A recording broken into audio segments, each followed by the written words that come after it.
Iepa ikasleok, DBH2 mailan gaude, lehenengo unitatean. Soriona, neurrian da ona. Bidez honetan, bi gauza landuko ditugu. Alde batetik, zenbakiak ordenatzen ikasiko dugu, lehenengo adierazle landuko dugu, eta bestetik zenbaki positiboen edatzen, bigarren adierazle landuko dugu. Helburua, lehenengo adierazlen helburua izango da, zenbakiak ordenatzen, orden adierazteko ikurrak erabiltzen, eta ordenaketaren emaitza arrazoitzen ikastea. Nahiko simple, hau ere pasan urtean landuta dago. Eta bigarren helburua, zenbaki positiboen edatzea, helburua izango da, zenbaki baten balio absolutua, aurkakoa eta alderantzizkoa kalkulatzen ikastea. Hiru kontzeptu hauek barriak dira. Zenbaki ordenatzen ara, pasan urtean ere landuta dago.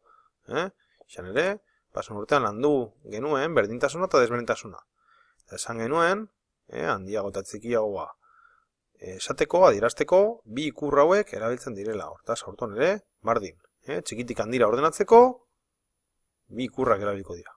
Eta ez da komarik erabiltzen. Zenbakia, ikurra. Zenbakia, ikurra. Zenbakia, eta bar. Hemen ere berdin, handitik txikira ordenatzeko berdin. Zenbakia ikurra, zenbakia ikurra. Kontuz batzutan, bardintza ikurra erabili behar izango duzue. Zenbakia bardina bada, bardintza ikurra erabili. Hortaz kontuz. Baina, hau dana, landuta dago. Goazen bigarren adierazlea, zenbaki positiboen edatzea. Hemen ere pasan urtean landu genuen, zer dan zenbaki arrunt bat, zer dan zenbaki oso bat, zatiki bat, amartar bat, euniko bat, abar. Hemen barria dena da, aurkakoa, absolutua eta alderantzizkoa. Aurkakoa, oso erreza. Zeinua aldatu behar dugu bakarrik. Lau badaukagu, zeinua aldatuta, plusetik minusera, aurkako izango da, minus lau. Eta kontrara ere, berdin. Minus lau bada gure zenbakia, minusetik plusera aldatzen dugu zeinua, hortaz, minus lauren aurkakoa, lau. Orokortuz, a zenbakiaren aurkakoa, minusa. Edo minusa zenbakiaren aurkakoa, a. Eta kontuz, 0 zenbakiaren aurkakoa, zenbaki bera, 0. Horatu 0ak, ez daukala zeinurik. Ez da minus 0, ez da plus 0. Zenbaki baten balio absolutua. Gogoratu pasan urtean esan genuena. Zenbaki osoak dira, arruntak, haien aurkakoak eta 0 zenbakia. Hau da, arruntak, 0 eta arrunten aurkakoak. Balio absolutua egiten dugunean, negatiboak desagertu egiten dira. Hau da, minus 6,23ren balio absolutua 6,23 izango da. Negatibo hori desagertu egiten da. Modu bardinean, minus 3ren balio absolutua egiten badugu. 3 izango litzateke. Baina kontuz, bosten balio absolutua, bost izaten jarraitzen du. Zenbaki baten aurkakoan, zeinu aldatzen du. Zenbaki baten balio absolutuan, positibotu egiten dugu, zenbaki hori. Negatiboa da, positibo jakatzen dugu.